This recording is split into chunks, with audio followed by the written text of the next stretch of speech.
जो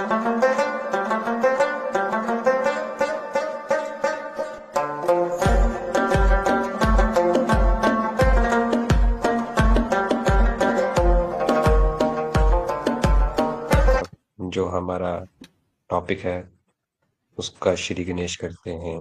उससे पहले मैं कहना चाहूँगा हर हर महादेव सभी को। और महाकुंभ लगने जा रहा है। मैं तो बहुत एक्साइटेड हूँ और बहुत ही ज़्यादा खुश भी हूँ कि महाकुंभ जो 144 ईयर्स में एक बार आता है। और आपको जान के खुशी भी होगी कि ये जो महाकुंभ है ये आपकी जिंदगी का पहला और आखिरी कुंभ होगा, क्योंकि अब जो नेक्स्ट महाकुंभ होगा वो 144 साल बाद होगा। जैसा दीदी ने बताया, मेरे को बहुत खुशी हुई कि दीदी भी मेरी तरह एक शिव भक्त है। और जो भी शिव भक्त है, आज मैं बहुत सारी पौराणिक कहानियां आपको सुनाऊंगा। और इतिहास क्या है कुंभ मेले का वो भी बताएंगे। तो सबसे हाँ, पहले आते हैं। एक बात कहना चाहूँगा सर, आप अपना टॉपिक से शुरू करो। भाई, अगर आप भी शिव भक्त हो तो जल्दी से बात शेयर करो।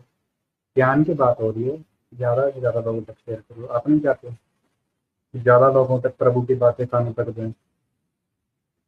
अगर नहीं चाहते कि किसी का भला हो तो मत शेयर करना। अगर लगता है किसी का भला होना चाहिए तो आज शेयर करो। कभी आपको स्क्रीन शेयर करने के लिए बोला है? आज भगवान की बात हो रही है या अपने प्रभु की बात हो रही है।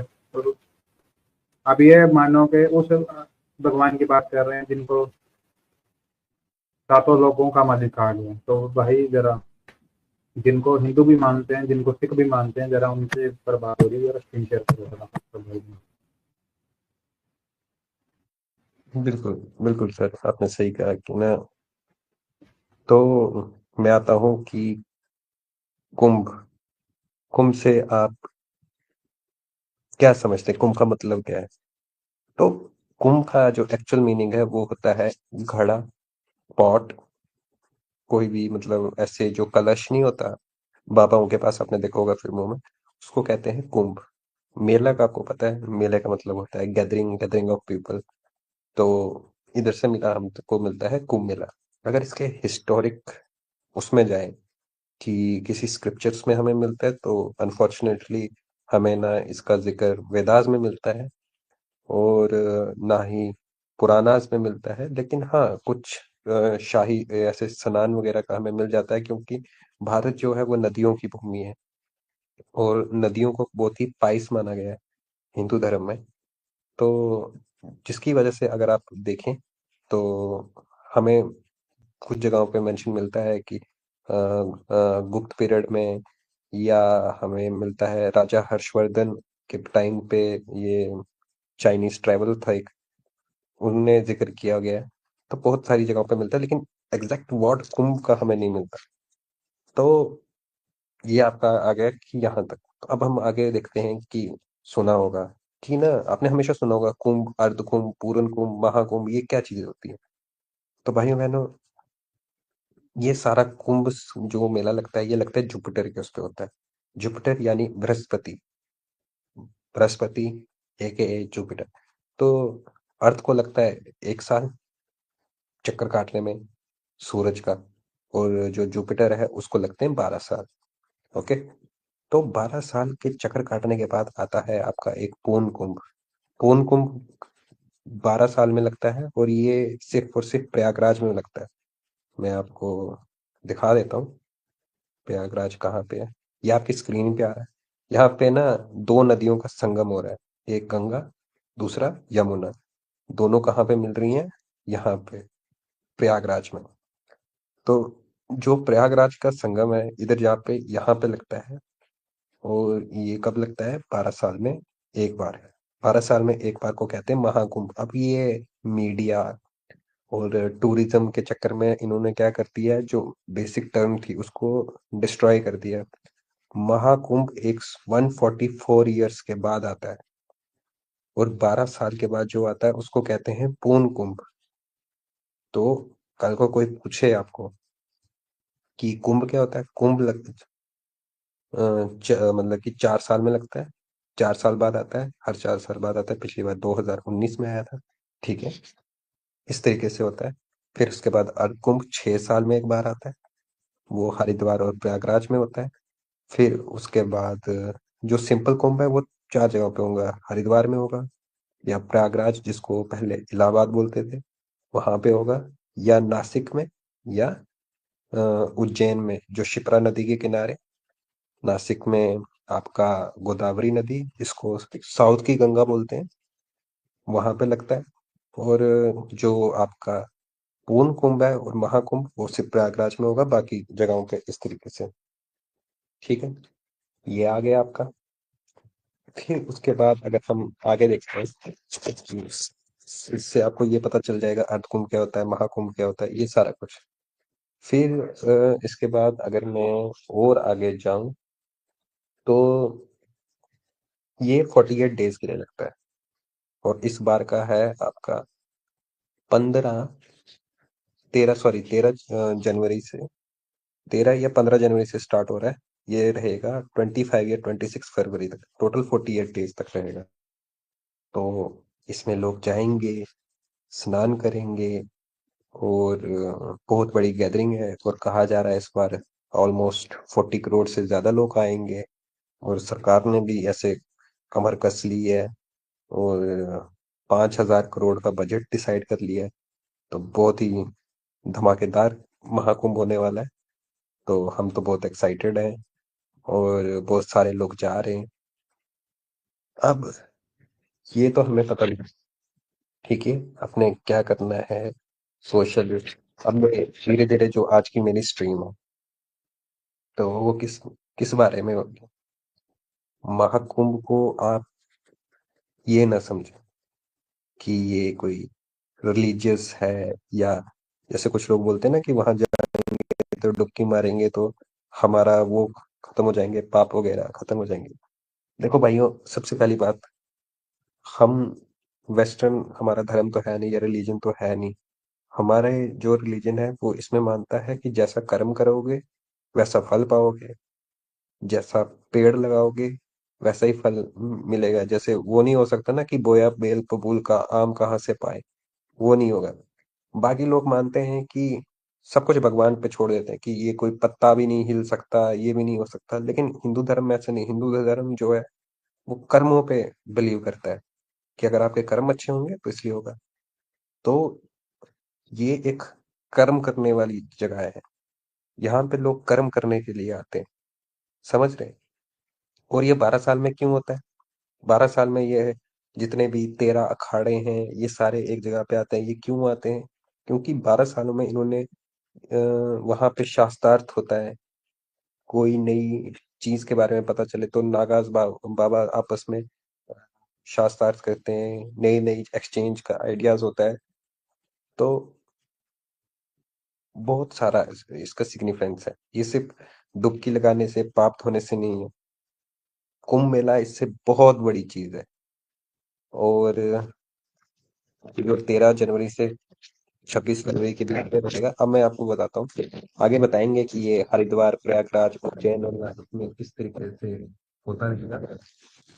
तो जैसे मैंने नदियों के नाम में बता दिए, और हमारे डिस्ट्रिक्ट का इतना ज्यादा लग रहा है टॉयलेट्स, 150 टॉयलेट हो रहे हैं हर 4,000 से ज्यादा रोज। मैं तो बोलता हूँ योगी सरकार को सल्यूट है साहिल सबसे भाई पहले। आपकी आवाज़ खराब हो गई है। यूं तो मैं सरकार का प्रशंसक नहीं हूँ, पर इस बार प्रशंसा करनी पड़ेगी। 5,000 करोड़ का बजट दिया गया है, एक टेम्परेरी डिस्ट्रिक्ट अपॉइंट किया गया है, साथ में 400 किलोमीटर प्लस से ज्यादा की रोड दी गई है, 67,000 स्ट्रीट लाइट्स दी गई हैं, 505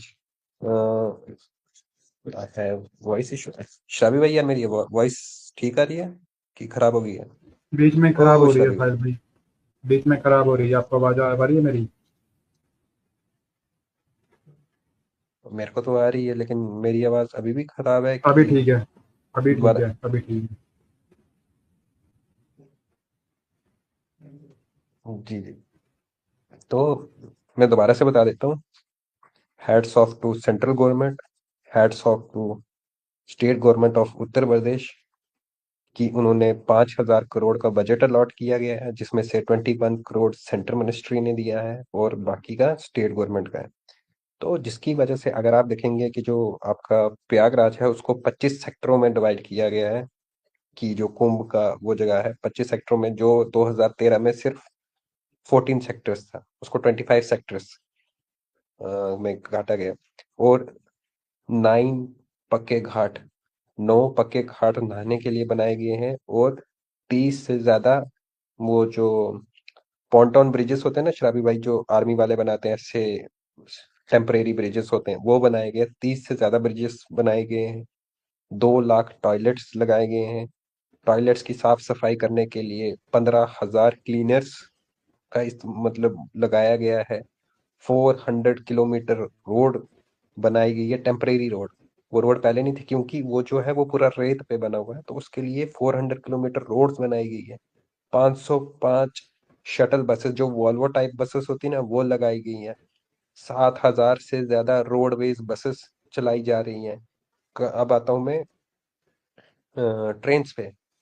3,000 से ज्यादा special train all over India, और टोटल 13,000 ट्रेन चलेंगी। 13,000 के वाह। अलावा 3,000 स्पेशल ट्रेन चल रही हैं हर जगह से। सिक्योरिटी के उस पे से आए, सिक्योरिटी में अगर आप देखेंगे 13,000 सीसीटीवी कैमरास, 5,000 से ज्यादा drones, AI based surveillance, video and thermal thermal imaging system, ये सारा चीज एकदम ओके रिपोर्ट। तो भाई, हैट्स ऑफ टू गवर्नमेंट। भाई 400 मिलियन आने वाले हैं। 400 मिलियन, हाँ तकरीबन 400 मिलियन, कितना हुआ, 40 करोड़, हाँ 40 करोड़ से ज्यादा लोग इस बार दर्शन करने की उम्मीद है। भाई इतनी तो पॉपुलेशन नहीं होती कितने देशों की। और अगर आप देखेंगे महाकुंभ का जो केस है, इसको हार्वर्ड में, कैम्ब्रिज में, येल में, ऐसी ऐसी बड़ी बड़ी जो यूनिवर्सिटीज हैं अमेरिका में, वहां पे इसको केस स्टडी की तरह पढ़ाया जाता है। कैसे इतने सारे लोग आते हैं और बिना किसी chaos के आस पास, मतलब बिना किसी chaos के, कोई भगदड़ नहीं होती, कोई कुछ नहीं होती, फिर भी आप देखेंगे कि सब कुछ कितने सिस्टमेटिक तरीके से, कितनी स्मूथली तरीके से अम, सब कुछ हो जाता है। मीना दीदी कह रही हैं लोगों को पानी में डूबने से बचाने के लिए रोबोट्स हैं। बिल्कुल दीदी, वो सारा कुछ हमने बताया कि वो ड्रोन्स वगैरह वो सब कुछ आएगा, बहुत काम किया है। तो नीता दीदी भी आ गई हैं, सारे आ गए हैं, सारों को नमस्कार वगैरह। तो ये सारा कुछ हो गया। तो ये तो हो गया भाई, काम धंधा क्या हुआ। आपको पता है गवर्नमेंट ने तो सिर्फ 5,000 करोड़ लगाए हैं। इसके वापस से कितनी जनरेशन होगी वेल्थ, उसका अंदाजा भी नहीं है। 5,000 करोड़ की जगह पे इकोनॉमिस्ट का मानना है कि लगभग 60 से 70 हजार करोड़ वापस आने की उम्मीद है। क्योंकि आप अगर देखेंगे तो पेन बेचने वाला, किताब बेचने वाला, चुनरी बेचने वाला, फल फ्रूट बेचने वाला, सारे लोग जितने भी है, हर किसी का बिजनेस होगा। जो लोग साल भर में नहीं कमा पाते, वो लोग इस 1 महीने में इतना कमा लेंगे। और इसमें मैं छोटे से छोटे और बड़े से बड़े उसमें देख रहा हूँ। महाकुंभ ऐसी जगह है, यहाँ पे कोई भूखा नहीं रहता। अगर आप कहीं पे जाएंगे, खाना मिल रहा है, कुछ मिल रहा है, सारा कुछ हो रहा है। महाकुंभ जैसी पिलग्रिमेज, ऐसा जैसा सिस्टम, गैदरिंग, सोशल गैदरिंग पूरी दुनिया में कहीं भी नहीं है। मैं चैलेंज करके बोल सकता हूँ कि जितने के जितने आप देख लें, कोई भी जगह देख लें, ऐसी गैदरिंग कहीं नहीं होती। इस गैदरिंग को कहा जाता है कि स्पेस से भी देखा जाता है, बाकी वो बात तो अलग है कि ना, स्पेस से, सैटेलाइट से ऑलमोस्ट हर चीज को देखा जा सकता है, स्टिल बोला जाता है। तो ये सारी कहानी है। तो इसके पीछे अब कहानी क्या है? तो श्रावी भाई, कहानी तो इसके पीछे बहुत मस्त मस्त कहानी है। कि कहा जाता है और मैं कि तो एक्साइटेड इसकी हूँ सुनने एज का तो नहीं जल्दी पता। सीधे आप मुझे जी क्या। श्रावी भाई, आप, आपकी आवाज थोड़ी सी स्लो है, क्या बोल रहे हैं? मैं कह रहा हूँ मैं सुनने के लिए सर एक्साइटेड हूँ, सीधे चुपचाप बैठ के सुन रहा श्रावी हूँ। भाई, आप थोड़े जरूर दूर बताएं से सर। बोल रहे हैं, मेरे को सुनाई नहीं दे रहा। जी जी, आप कंटिन्यू करें। मैं एक्साइटेड हूँ बहुत ज़्यादा सुनने के लिए। अच्छा, एक्साइटेड तो ना, तो एक्साइटमेंट दिखाओ भाई। तो थोड़ा बहुत एक्साइटमेंट बताओ। ये कैसी एक्साइटमेंट है कि आप कुछ बोल ही नहीं रहे? नहीं स्लो नहीं, मैं स्लो बोलो, सुनने के लिए जोर से एक्साइटेड चिल्ला हूँ। के मैं बोलो, बोलो आपको हर पता होगा हर सुनने के लिए। महादेव। महादेव। बिल्कुल बिल्कुल। सारे चैट में बोलो हर हर महादेव। फिर आगे टॉपिक चलाते जो हैं। जो देख रहा अभी है कभी लिखो। सारे जयकारा लगाओ महादेव का। महादेव आपकी जीवन से हर कष्ट दूर कर लें। महादेव आपको अच्छी हेल्थ प्रदान करें। महादेव आपको इस दुनिया में जो आप चाहते हैं वो आपको मिले। तो बिल्कुल। महादेव का नाम लिख लेते हुए तो स्टोरी में आप शुरू करता हूँ। देखो, इसकी जो कहानी है ना, वो एग्जैक्ट नहीं पता है कि ना किसी आपको पुराण में मिलेगी, ना ऋग्वेद में मिलेगी, कुछ नहीं मिलता, ठीक है।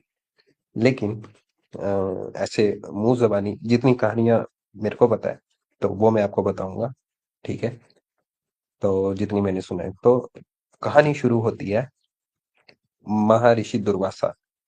महर्षि दुर्वासा जी जो थे, तो उनको कहीं पे शिव जी का अवतार भी कहा जाता है, और कहीं जगह पे ये भी कहा जाता है कि जो महर्षि दुर्वासा थे वो उनका जन्म हुआ था शिव जी के क्रोध के कारण। मतलब कि जो शिव जी का क्रोध था ना, उससे महर्षि दुर्वासा पैदा हुए थे। जिस तरीके से ये कहा जाता है ना कि जो जलंधर था, जलंधर हुआ था कि महादेव के समंदर में वो गया था। तो महादेव बहुत ही एक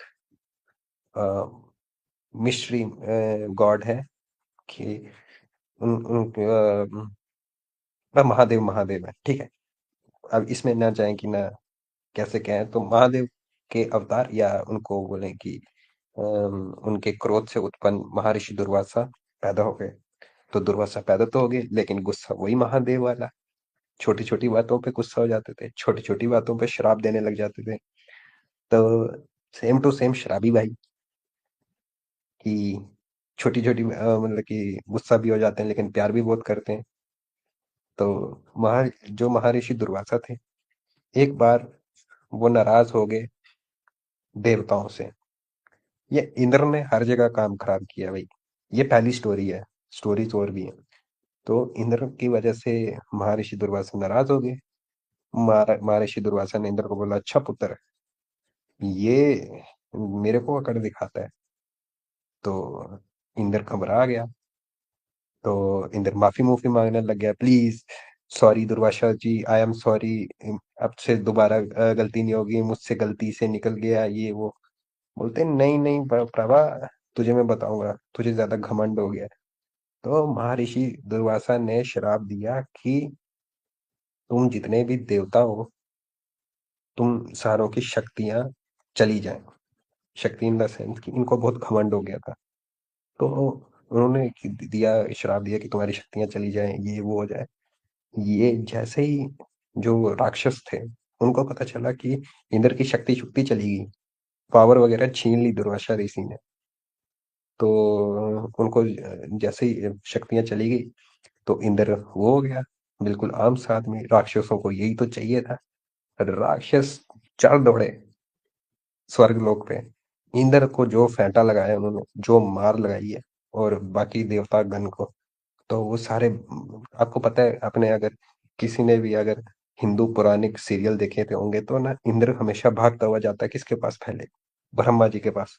तो जैसे ही मार वगैरह पड़ी, राक्षसों ने कैप्चर कर लिया स्वर्ग, तो इंद्र भागता हुआ गया ऐसे, Brahmadev Brahmadev, Brahma ji Brahma ji, please help me help me.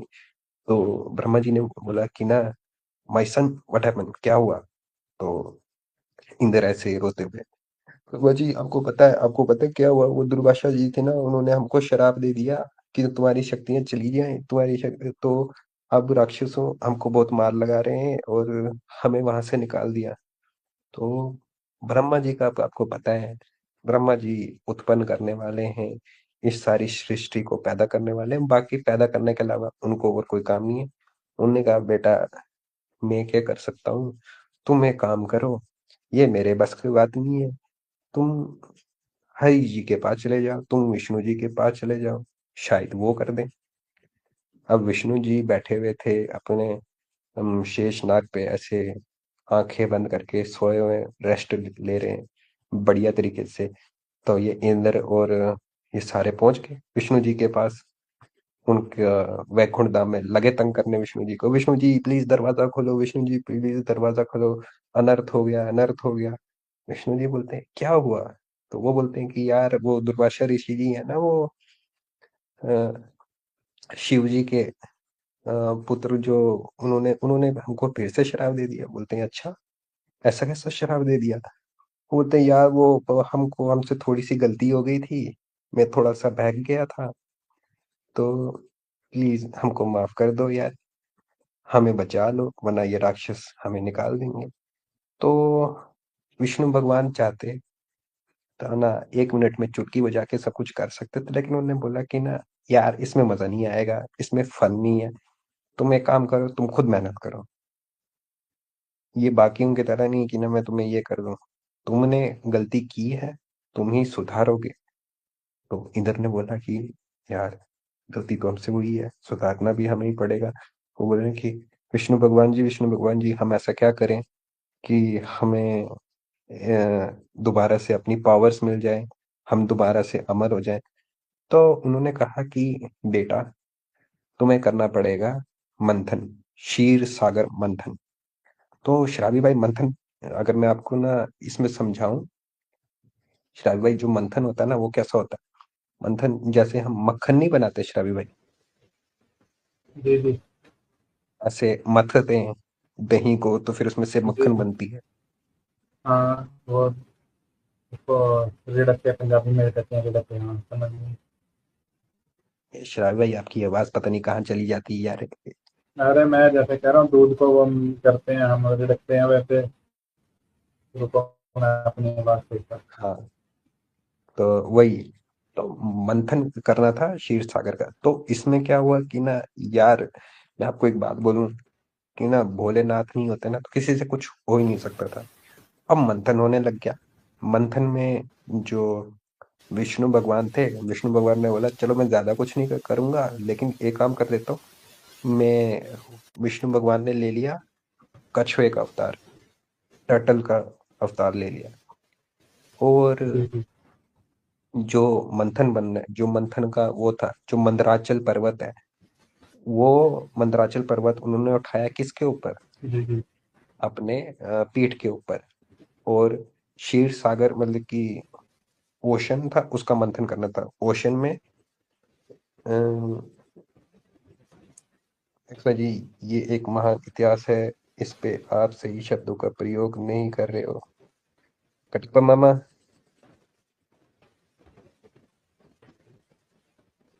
Hater को ना कटप्पा हेट मामा। कटप्पा मामा।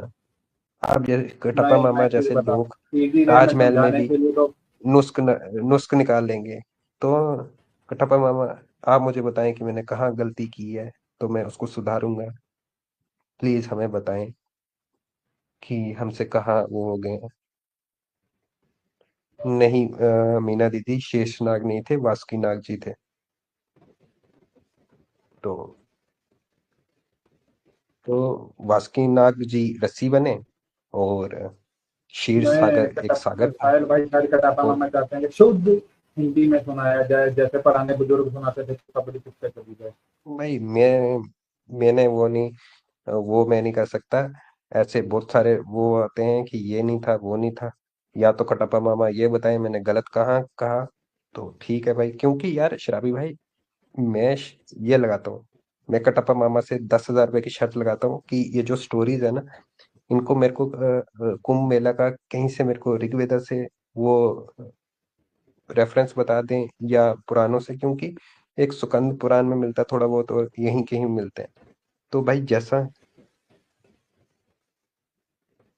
कटप्पा मामा, हे भगवान, हे मेरे देवता, हे मेरे प्रभु। क्या लिखा है कटप्पा यार मामा मेरे को ने? लगा शराबी भाई मैंने कुछ गलत कह दिया।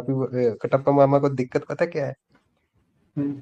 कि मैंने भगवान को यार क्यों कहा, बचा लेके गया। अरे कटप्पा मामा जाओ, पुरानी सोच नहीं रखो। बस यार शराबी भाई, कटप्पा मामा हमें ना हिंदू धर्म को भी मुस्लिम का वो बना देंगे। यार हाँ हिंदू धर्म में तो भगवान को हमारा, लेकिन इस पार्टनर चीज पे के रूप ज्यादा में देता है देखते छुट्टी हैं। जैसे हम। मीना दीदी बोल रहे हैं आगे बढ़ो, ठीक है, मीना दीदी ने हमें परमिशन दे दी है, कटप्पा मामा हमारे लिए मैटर नहीं करते। मामे ने जिंदगी भर यही कंस मामे वाले काम किए, शकुनी मामा वाले काम किए, मामा इसलिए बदनाम है। तो हाँ, दोबारा से आते हैं। विष्णु भगवान कछुआ बने, अपनी पीठ पे मदराचल पर्वत को बैलेंस किया, और जो शिव जी के गले में जो नाग है, वासुकी नाग है, जय वासुकी नाग, वासुकी नाग, बाय द वे मैं ये बताने की बात नहीं, लेकिन वासुकी नाग मेरे हमारे जो हमारा परिवार है उसके कुल देवता माने जाते हैं। तो मैं वासुकी नाग जी के में वंशज में से आते हैं, और हमारे कुल देवता वासुकी नाग जी हैं।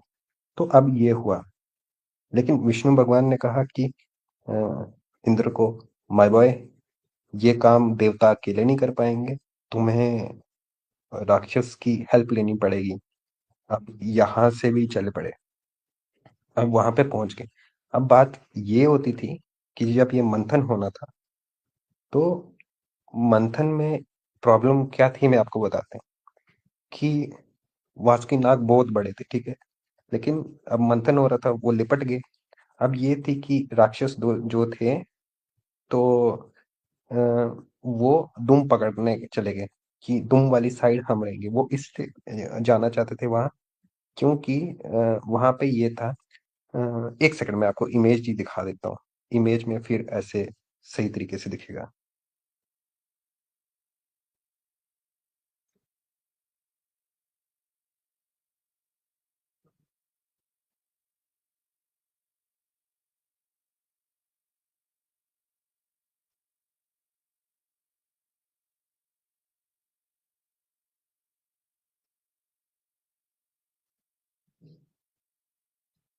ये देखें, अगर आपको ये स्क्रीन दिख रही होगी, तो पहले जो राक्षस थे उन्होंने कहा कि हम जो इसकी टेल है, वासुकी नाग जी की, में हम टेल वाली साइड रहेंगे।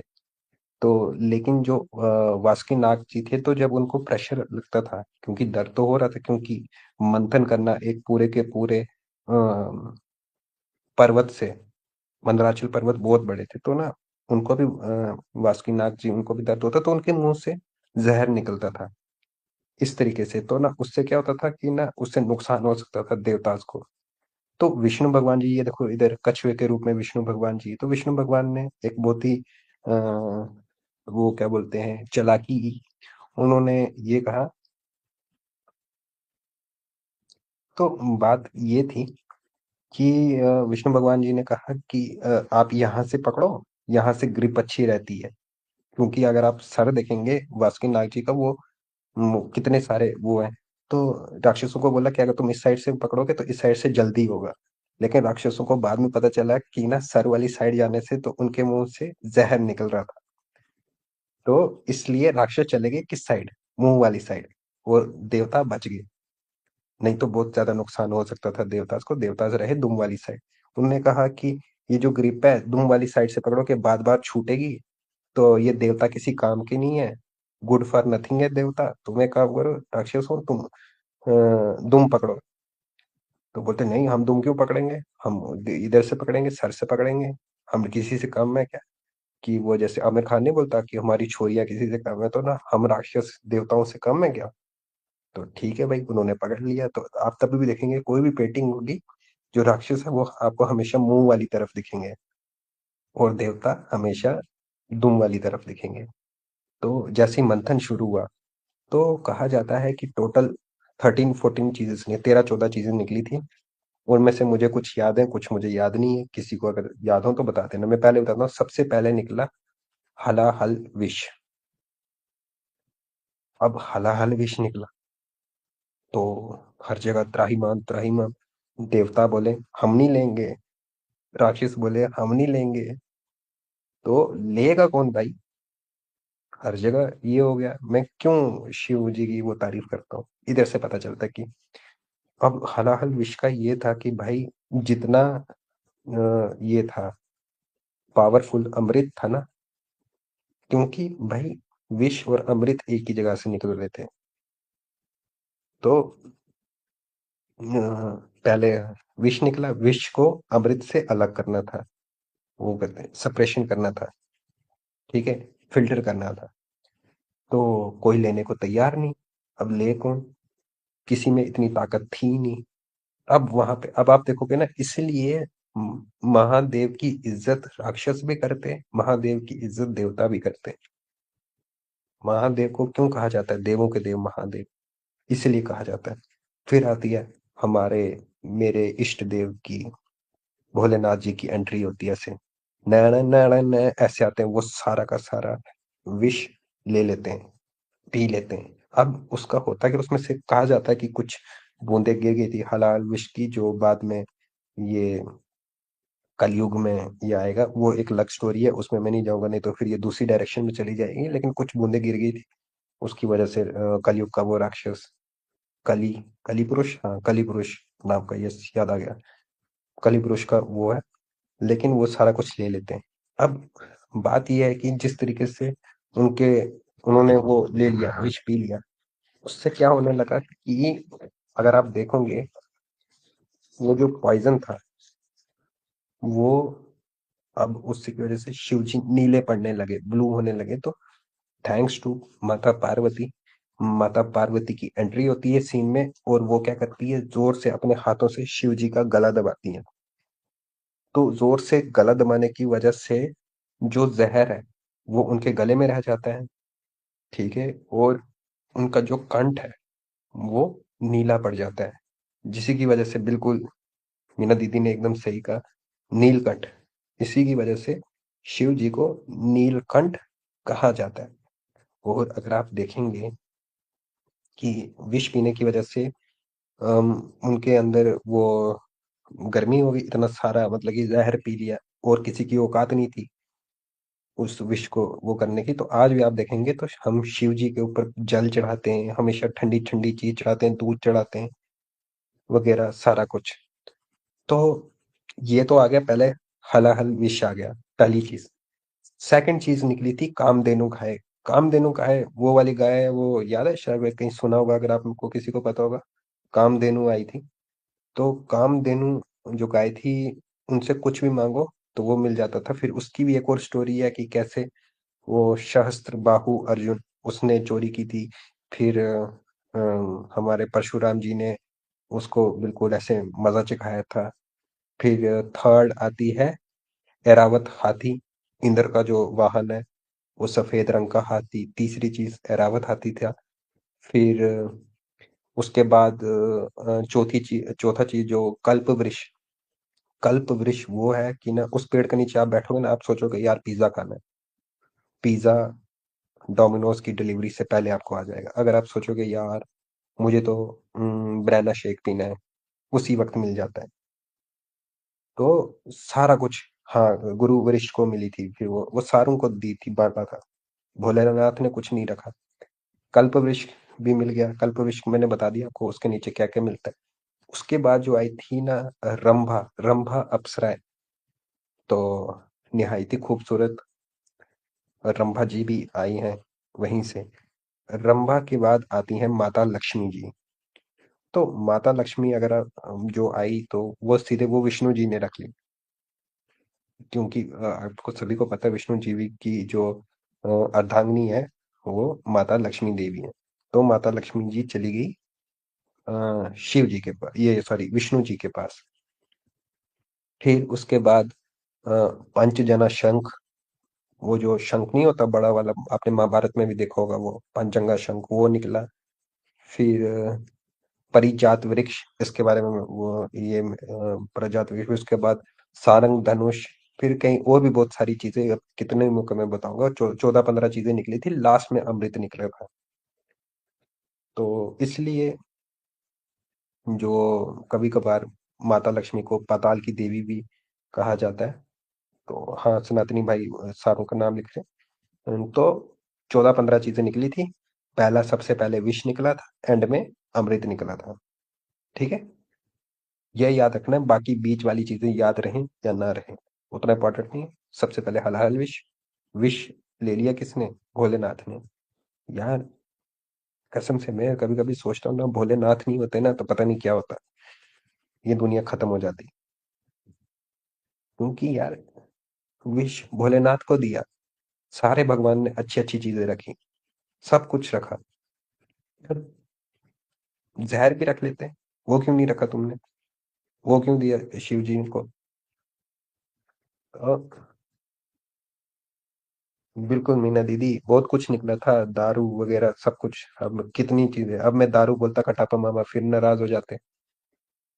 मीना दीदी, अब ये वो थोड़ी ना, अब इन्होंने हिंदू धर्म को भी इस्लाम की तरह बना दिया है कि यहाँ पे ब्लास्फेमी होगी, तूने ऐसे गलत क्यों बोला, तूने भगवान को यार क्यों बोला? तो अब मैं क्या करूं दीदी, कुछ चीजें नहीं बोल सकता। तो अगर मैंने दारू का नाम ले लिया होता ना, तो क्या बता ब्लास्फेमी हो जाती। मीना दीदी, आप हो, आप समझते क्योंकि आप बाकियों की तरह वो वाले आजकल के हिंदू नहीं हो। ठीक है, अब शायद यहाँ भाई तक दारू तो निकली थी तभी तो हमारे चैनल का नाम आज शराबी है। अगर दारू ना निकली होती तो हमारे चैनल का नाम शराबी कैसे होता? यार शराबी भाई, मुझे बताओ, मैं अगर ये बोल दूं कि वहां से दारू निकली थी, तो मेरा गला नहीं काट देंगे? ये बोलेंगे कि यार क्यों इतनी गंदी काटेंगे चीज को ये? तो मैं क्या करूंगा किस वजह शराबी से भाई? काटेंगे? झूठ थोड़ा बोल रहे हैं बैठ छोड़ो, के। उस डिबेट में नहीं जाते। सारंग धनुष, हाँ बिल्कुल, सब बहुत सारी चीजें निकली थी। तो ये सारी चीजें अमृत निकला। अब इसके आगे भी कहानी, हर लोगों का मत अलग अलग है, यहाँ तक सारों का सेम है। ठीक है, यहाँ से अमृत तक मिल गया।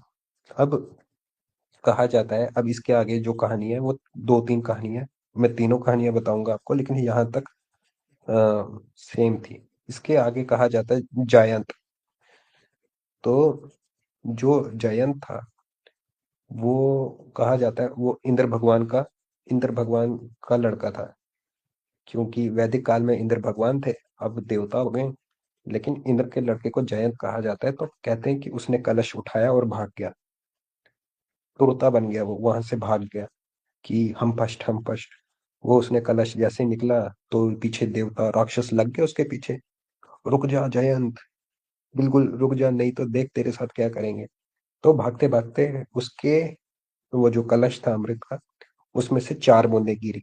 एक नासिक में गिरी जो महाराष्ट्र में है, दूसरी उज्जैन में गिरी जो मध्य प्रदेश में है, तीसरी प्रयागराज में गिरी जो यूपी में है, चौथी हरिद्वार में गिरी जो उत्तराखंड में है। तो और जहाँ पे भी गिरी वहां पे नदियां कौन कौन सी है? हरिद्वार में आपकी गंगा जी है। प्रयागराज में यमुना, गंगा और सरस्वती का मिलन होता है, प्रयागराज में वहां पे गिरी। थर्ड, उज्जैन में शिप्रा नदी के पास गिरी। और चौथी जो आपका गोदावरी है, जिसको साउथ की गंगा कहा जाता है, वहां पे गिरी। ठीक है, चार प्लेस, रिलीजियस रीजन। एक कहानी ये है।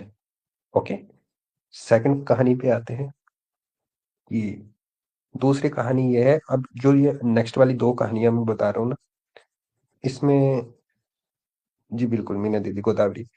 तो दूसरी कहानी ये है कि उसमें कहा जाता है कि ये आपको, जो विष्णु भगवान थे, ये मोहिनी का अवतार लेके आए थे जब वो बांट रहे थे इस तरीके से, तो उन्होंने गरुड़ को अमृत का कलश पकड़ा दिया कि वो, उनको कहा कि ना तू निकल यहाँ से।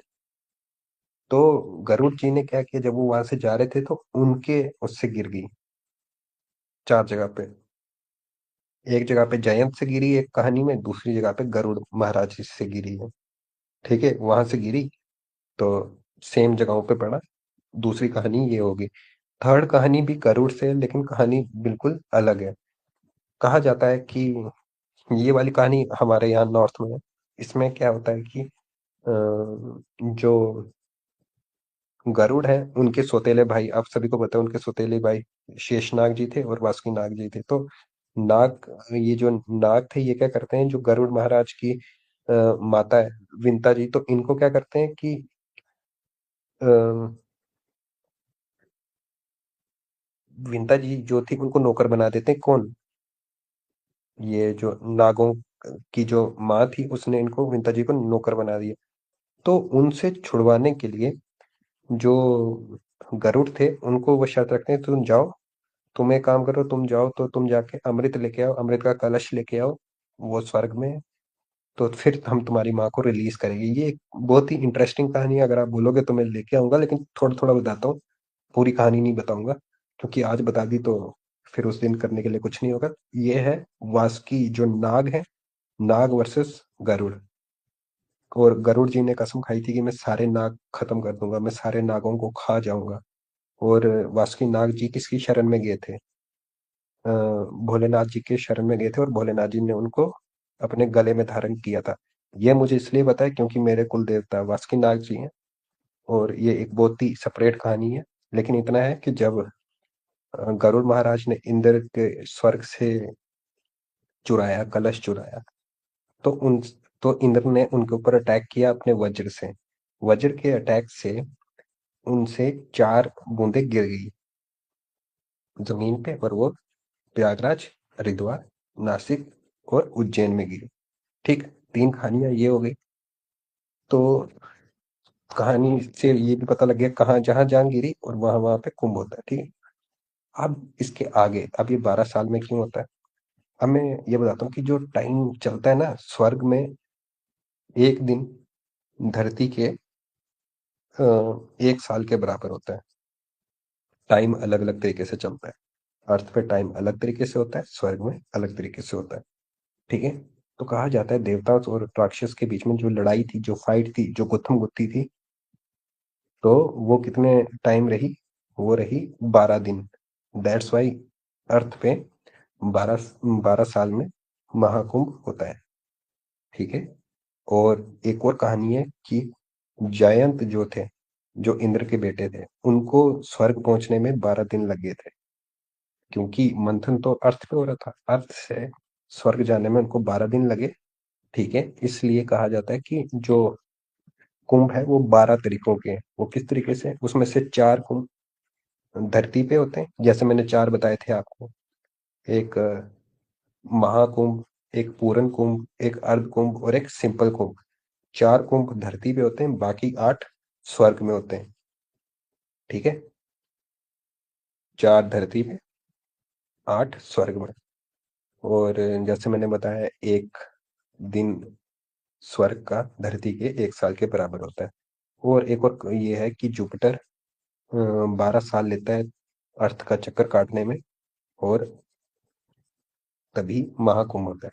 तो ये सारा कुछ तो आपको पता है। अब मैं आपको बताता हूँ कि ना, अब आप पूछेंगे कि ना हरिद्वार में कहाँ पे कुंभ होता है, और इधर कहाँ, ये हरिद्वार में कैसे होगा, प्रयागराज में कैसे होगा? इसके राशि पे आपको पता है, आपका भाई राशि एक्सपर्ट है। क्यों शराबी भाई? आपको पता है ना कि मैंने आपको बोला था मैं पंडित हूँ, मैं राशियां देखता हूँ। अब मैं आपको बताता हूँ कि राशियों से कैसे होता है। तो भाइयों, जब कुंभ और ये राक्षस और देवताओं के बीच में लड़ाई थी, तो 3 देवताओं ने बहुत ज्यादा हेल्प की थी। उसमें आप एक सूर्य देवता थे, एक चंद्र देवता थे, और एक बृहस्पति देवता थे। तीनों ने बहुत मतलब कि हेल्प की थी। तो इसलिए दैट्स वाई तीनों की राशि में इसका इस्तेमाल होता है। अब मैं आपको बताता हूँ, हरिद्वार में कुंभ का आयोजन तब होता है जब जो आपका बृहस्पति है, जो जुपिटर है, वो एक्वेरियस में हो, यानी कि कुंभ में हो, कुंभ राशि, ये वाला कुंभ नहीं, एक्वेरियस में हो जुपिटर, और जो सूरज है वो एरिस में हो। ठीक है। पहला वाला तो हरिद्वार में होगा। प्रयागराज में कब होगा? जब आपका टॉरस, जुपिटर टॉरस में हो, और मून और सन आपका इसमें हो, कैप्रिकॉर्न में हो, वृश्चिक में हो, तब प्रयागराज में होगा। और उज्जैन और नासिक में जो जुपिटर है वो दोनों किस में होंगे? वो लियो में ही होगा। ठीक है। तो ये सारा इससे पता चल गया आपको कि कैसे कैसे होगा। तो ये सारा कुछ राशि से किस तरीके से ये डिसाइड होता है, और भी बहुत सारी चीजें हैं, वो पंडित पुरोहित जानते हैं। मेरे को उतना नहीं पता, लेकिन जितना मुझे पता लग सका वो मैंने कर दिया। तो ये रही ये कहानी कि किस तरीके से ये होता है, क्यों होता है। तो शराबी भाई, अगर आपको और जानना है तो मैं और तरीके से जी बता सर। सकता हूँ इसका सिग्निफिकेंट कैसे है, क्यों आपको मनाना चाहिए, कैसे मनाना चाहिए। अगर आप ये जानना चाहते हैं कि आपको वहां जाके क्या करना है, क्या नहीं करना है, तो मैं उसके बारे में भी बता सकता हूँ। लेकिन कहानी इधर ही तक थी। तो दैट्स टुडेज कुंभ। अगर आप जानना चाहते हैं क्या करना चाहिए क्या नहीं करना चाहिए वो भी मैं बता दूंगा, वो फिर एक अलग ही टॉपिक हो जाएगा। तो मैं चाहता हूँ कि अगर आपको जैसे मनाना है आप वैसे ही मनाएं, क्योंकि मैं कौन होता हूँ आपको बताने वाला कि आपको कैसे करना है। लेकिन अगर आप चाहते हो क्या करना चाहिए क्या नहीं करना चाहिए तो मुझे बहुत खुशी होगी बताने में। और मुझे ये भी बहुत खुशी होगी अगर कोई जुड़ के अपनी कोई बात रखना चाहे। और सबसे पहले तो मैं माफ़ी चाहूँगा अगर मेरे बताने का अंदाज आपको पसंद नहीं आया या मुझसे कोई त्रुटि होगी। भाई मैं इंसान हूँ, मुझे भगवान मत बनाओ, मैं गलतियां कर सकता हूँ, ठीक है। एक तो लाइक और शेयर ठोक दीजिए, महाकाल का लाइक और शेयर ठोक दीजिए। पूरा साल मेहनत करता हूं आपके लिए बेटा, ऐसा नहीं चलेगा, ऐसा नहीं चलेगा।